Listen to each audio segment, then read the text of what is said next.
Hello, everyone. Happy August. Like I say all the time, months just going by so fast. So, before we get into today's video, as always, obligatory, check out my poetry book, What If I Ruled the World? Poems Inspired by Music. It's always linked in the description, always linked in my link tree. And then my link tree is always in the description. My link tree is on my page. You get the gist. But yeah, please check it out if you have not. Um, I need to make progress on the next book that I'm writing. I have the idea, but I just want to write the plot for like each uh, story that I'm writing because I'm going to write a short story collection. Uh, so yeah, it's going to be about road trip basically of two sets of sisters and two couples, and I think they're all going to be going to DC since I live close to DC. I feel like that'd be cool.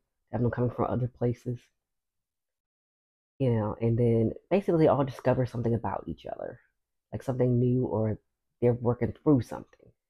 So yeah, that's my story idea. So that's an update on that. Today's video, we're going to be talking about City Cinderella by JT from the City Girls. My mic is like so.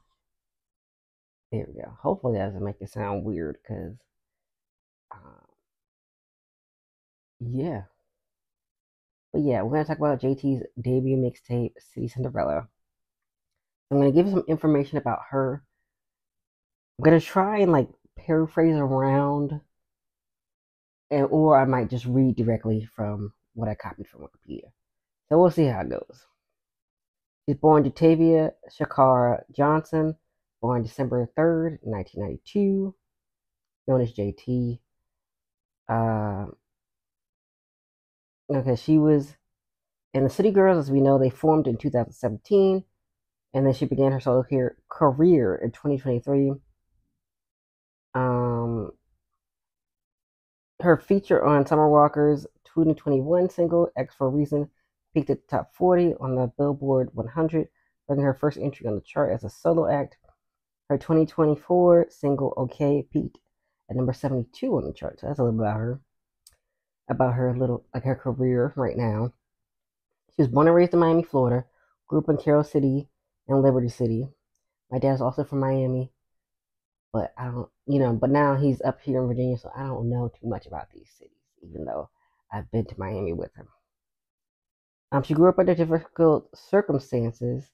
She grew up under difficult circumstances. She said her mom was an addict and that drugs ruined her childhood. She had grown up rapping with her father, and proposed the she had first proposed the idea of forming a rap group to Young Miami, because I think she didn't want to do it by herself. And she has a documentary called The Making of City Cinderella. And she said that her dad had a studio in the house, and the room was right next to the studio. So kind of like it was like destined. Um, my brightness. Okay, there we go. They recorded their debut studio track, "Fuck That Nigga," which was a diss track towards their ex-boyfriends for not giving them money when they asked. The song was posted on SoundCloud and it went viral, and they got signed to Quality Control Music, which was black owned. I don't think it's black owned anymore. So they released their debut mixtape period in May 2028. May 2018. I'm so used to saying 2020 something.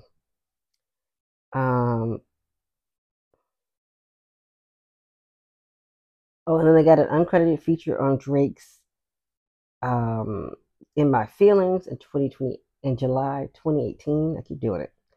So that really like shot them up. They released their debut album. They don't have the name of it. I'm pretty sure it's Period. I don't know why they didn't put the name of it in this Wikipedia. Whoever made this Wikipedia page, you need to go and edit that. But I'm pretty sure it's called Period. The second debut album was City on Lock, which came out June 19, 2020.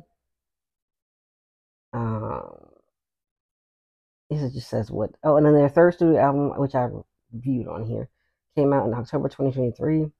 I don't know why they don't also. Who made this Wikipedia page? Because they did not put like a lot of specifics in where they should have. But anyway, I do have a review of that on my page if you want to go look at it. So she did her debut solo single, No Bars, was released on July 14th, 2023. And her second solo single altogether, her first being JT's First Day Out. I don't know why who made this Wikipedia page? Because nothing's in order. Not making sense to me. So I think it should be second solo single instead of debut solo single. I don't know.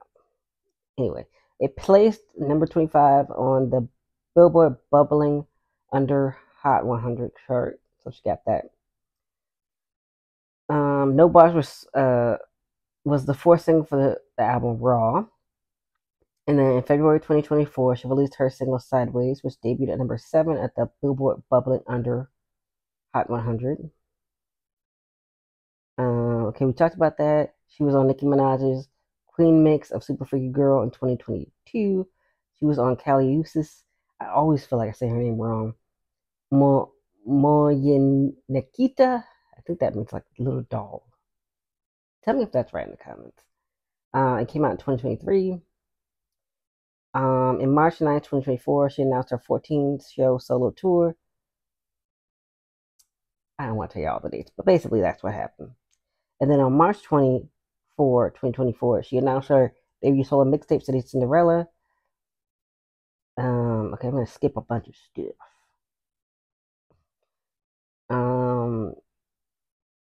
We talked about Okay. She made her first chart appearance with the song Okay on the Hot 100, number 74. She released a remix of Okay with Jeezy on June 28th of this year. And then this album came out this mixtape came out July 19th, 2024. And we're going to get into it now, my review. So it is hip hop is the genre. And where can you stream it? YouTube Music, Apple Music, Pandora, Deezer, iHeartRadio, Spotify, all, all. Probably also, I never put SoundCloud, but I think it's on, but I'm pretty sure it's on SoundCloud too. I don't know why they don't put that on. Like when you look up where to listen to it, they don't ever include SoundCloud. I guess SoundCloud's like not the popular one, so they don't put it. But the vibes I got from this album are like, when I say rich bitch, I mean like she's rich, she's got all the money, she's real. She talks about a lot of designer stuff, of course, like all rappers do. So that's why I got the rich bitch vibes, It's very confident. And she talks about how she was grinding, to get to where she is. So we're going to get to my favorite songs, my least favorite songs, and my overall opinion. So I actually have more favorite songs than I usually do. Because there's just so many. And there's like one more song. But I was like, okay, I already mentioning 6 songs. Let me calm down. So let's get into my favorite songs. This was the first song, I think, after the introduction, called Brick Talk. Definitely showing off her past and how she used to hustle. It's a good first track, going strong in her flow and her lyrics, which I guess after the introduction, technically it is the first track. But the introduction is kind of a track, which is, I feel like it's also good as well. Including saying she's a city Cinderella right from the jump. She's definitely giving hungry new artist mixtape vibes. So it's giving very much, mixtape vibes, which I don't know if that makes sense, but basically, like, how people used to make like mixtapes and, they're really hungry, they're really going for it, like before they do their debut albums. That's what I was getting out of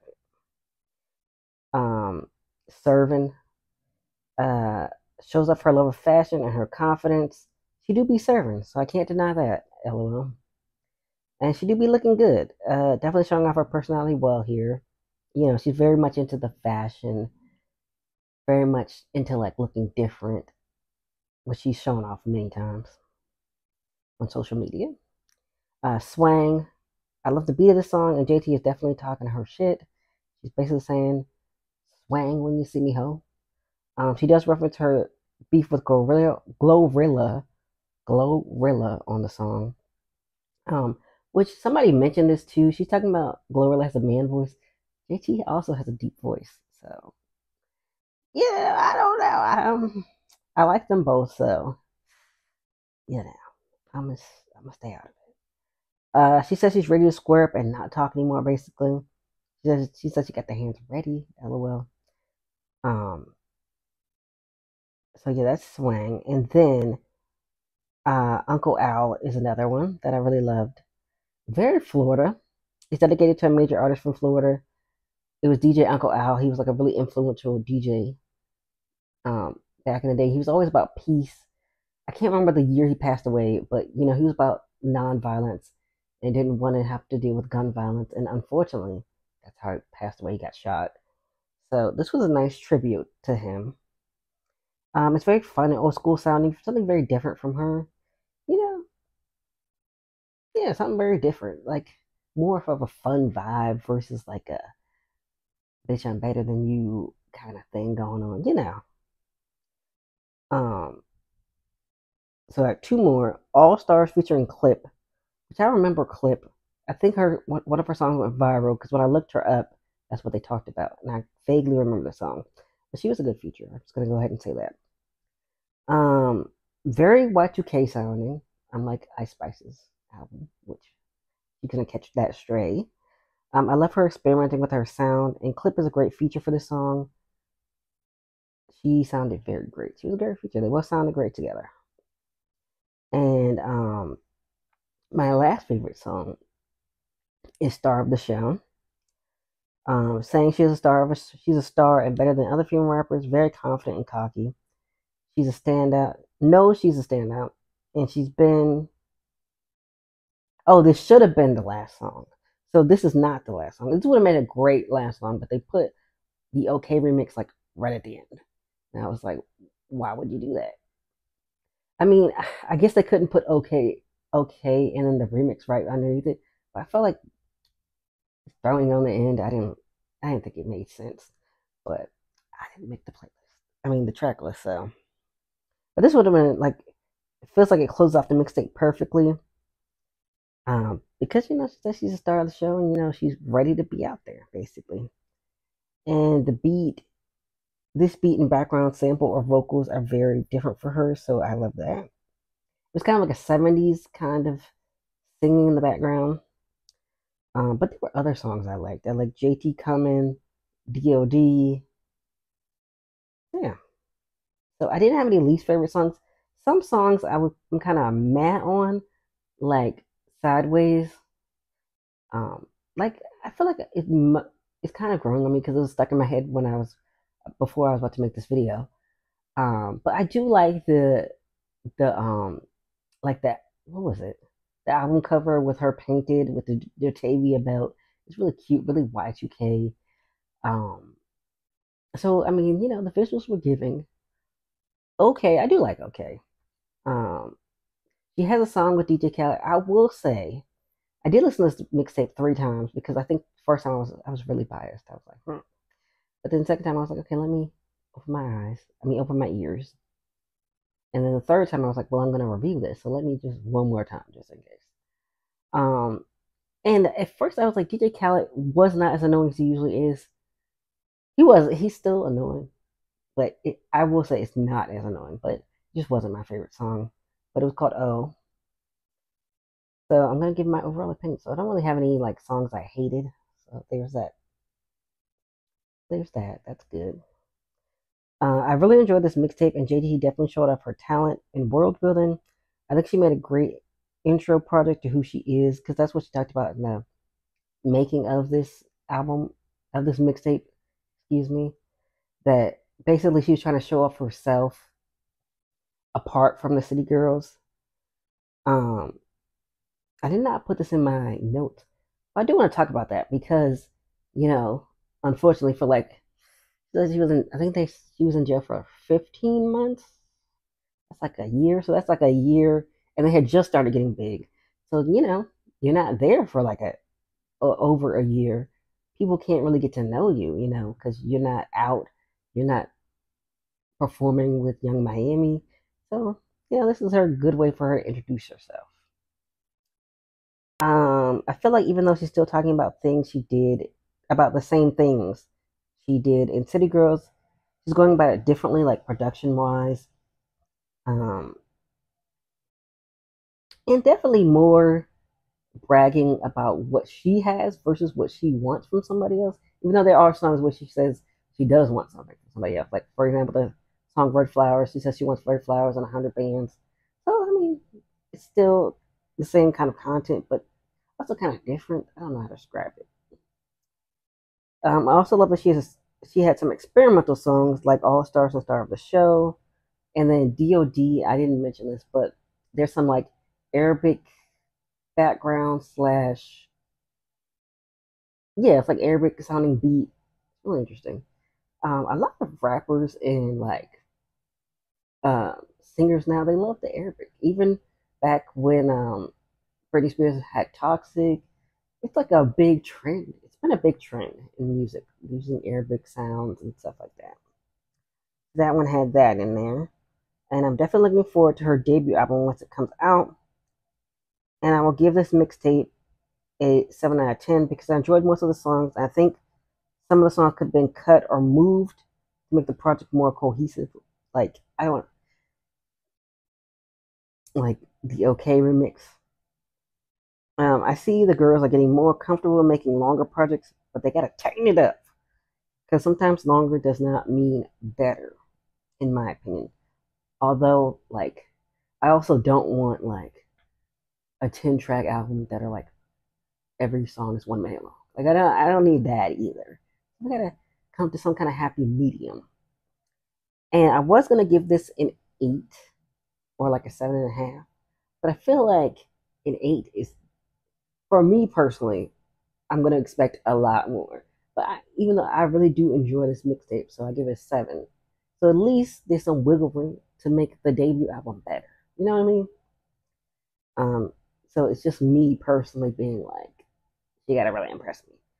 Um, so yeah, and I decided to write a poem because I was gonna say a rant, but I didn't really, I didn't have like all the rant that I wanted to get out of it.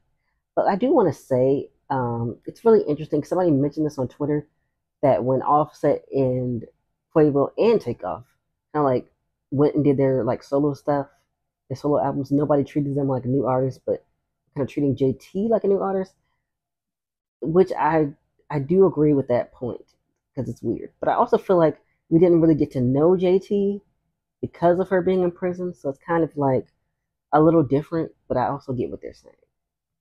And she says she's also like promoting herself like a new artist because it's her full solo debut. So I wrote a poem called Lannet. Lannet. I'm gonna put it in the description as always. It's a line. It's a poem that consists of 14 lines. It's 10 syllables per line, and there's no rhyme scheme, but you can do eternal rhyme. There's no iambic pentameter, no anything like that. So that's good for me.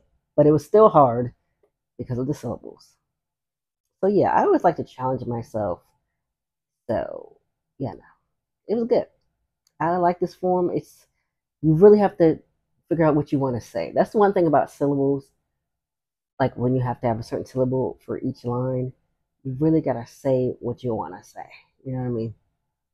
Of course, it's called City Cinderella.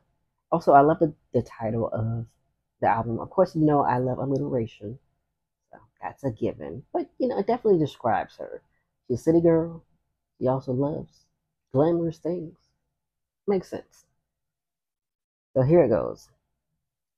City Cinderella sparkles in the spotlight, always shining on her, always shining on her, with her tiara blinged out in diamonds so bright. She's quite a sight to behold in person.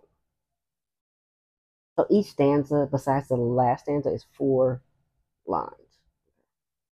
It was 3 4-line stanzas and then 1 2-line stanza at the end. Okay, we're gonna keep going.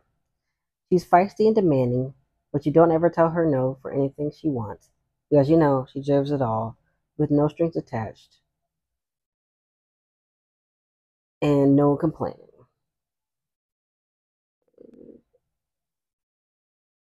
I have a little typo. Okay. She always speaks her mind and will let you know when she's not happy, but you always try to keep her happy as she can be. She's the happiest when you wine and dine her. City Cinderella went from being last to being on a pedestal. I feel like that really showcases her rise, especially from her being in prison immediately, pretty much, when our group is taken off. I know she did like suspend or like get a longer time out, like to turn her before she had to turn herself in. But yeah, it definitely shows that she went from one extreme to the next, and she's working her way up. So yeah, that's what I think of City Cinderella. What do you think of City Cinderella? Um, for some, I'm not saying everybody thought it was bad, but I've definitely seen some negative reviews, and of course, I enjoyed it. So, dang, people got strict up in here, but everybody's gonna have different preferences. So let me know what you guys think about the mixtape. What do you think about JT? I'm contemplating seeing her on tour, but I don't know. Maybe once she does a tour with seats, because somebody made a video about how general admission is like so stressful, and it is because I'm thinking about all kinds of things like how early do I gotta go, what shoes should I wear, how long am I gonna be waiting in line. I like concerts with the seats, but of course, hey, you gotta start where you gotta start. So we'll see if I get it. I'm I'm on the fence. I'm like I want to see what people say first, and then maybe with her album, maybe she'll get some venues for us old folks. Even though she's only like 2 years younger than me, because she's 31 and I'm 30. I'm gonna be 33 this year, so we're not that far apart. But yeah, it's a lot. So, or if you saw her in live before, let me know what you think because I've seen people talk about her last tour, but not. I've only seen like two people actually talk about the actual them being there. So yeah, I'd love to know your opinions on uh, her performance. It looks like it's fun to be at her concerts, but it kind of looks like the audience is doing a lot of the rapping. So I'm like, girl, I ain't trying to go to your concert and I'm singing all the songs. But anyway, let me know what you think. Please like, subscribe, share if you would like. Um, yeah, do all the things. And I'll see you all next week.